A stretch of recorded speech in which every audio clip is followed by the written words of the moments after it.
Hello.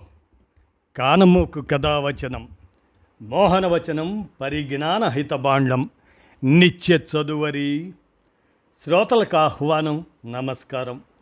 చదవదగునెవరు రాసిన తదుపరి చదివిన వెంటనే మరొక పలువురికి వినిపింపబూనినా అది ఏ పరిజ్ఞాన హితబాండమవుపో మహిళ మోహనవచనమై విరాజిల్లు.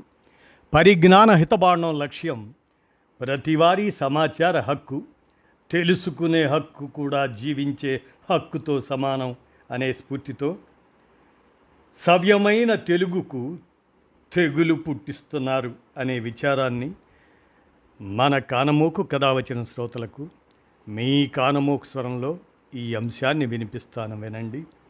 సవ్యమైన తెలుగుకు తెగులు పుట్టిస్తున్నారు అనే విచారాన్ని ఇక వినండి. అమ్మ భాష అంటే మన మాతృభాష, తల్లి భాష. శ, ష, స అనే అక్షరాలు ఎలా పలకాలో తెలియని కొందరు దీనిని గమనిస్తారని ఆశ.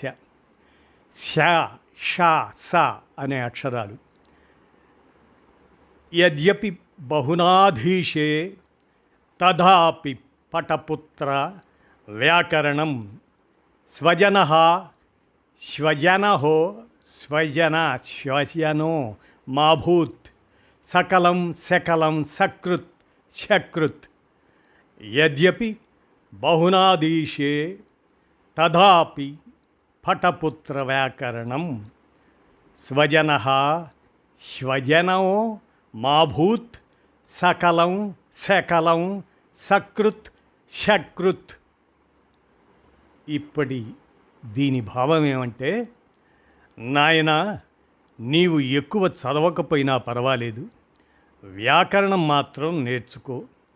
ఎందుకంటే స్వజన అనగా మనవాళ్ళు అన్న శబ్దాన్ని శ్వజన శ్వజన అంటే కుక్కలు అనకుండా, అలాగనే సకలం అనగా సర్వం అన్న శబ్దాన్ని శకలం అంటే మొక్కలు అని పలకకుండా, సకృత్ అనగా ఒకసారి అన్న శబ్దాన్ని శకృత్ అంటే మలము అని పలకకుండా ఉండటానికి, తదితర పదాలను కూడా సక్రమంగా పలకటానికి ఉపయోగపడుతుంది అని ఒక తండ్రి తన కుమారునికి చెప్పాడు.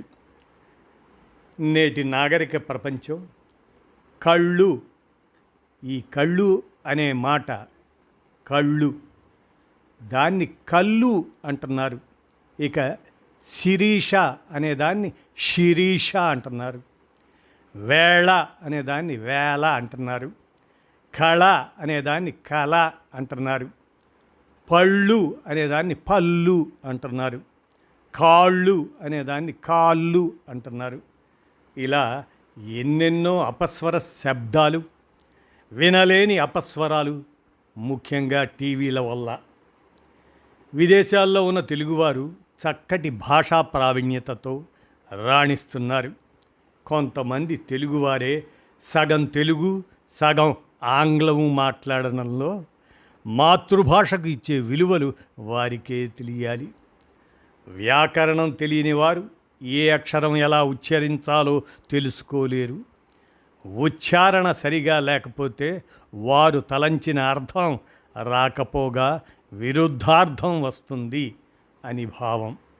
అందుకనే వ్యాకరణ సిద్ధి ఉంటేనే వాక్శుద్ధి వస్తుంది, మన నాలుక శుభ్రపడుతుంది, వాగ్దేవి కరుణా ప్రవాహం అపారంగా లభ్యమవుతుంది.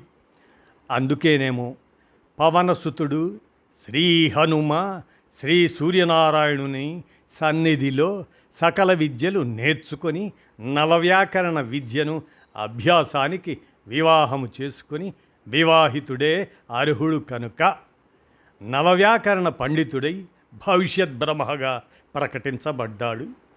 మాతృభాషలో మాధుర్యాన్ని నింపండి. తెలుగువారికి పురాణ గ్రంథమైన పెద్ద బాల శిక్ష దొరకటం మహాపుణ్యఫలం.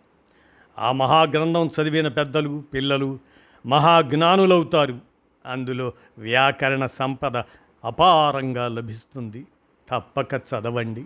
భావితరాలకు మన జ్ఞాన సంపదను తరలించండి. దేశ భాషలందు తెలుగు లెస్స అని నిరూపించండి. మన తెలుగు భాషను ఆరాధిద్దాం, గౌరవించుదాం.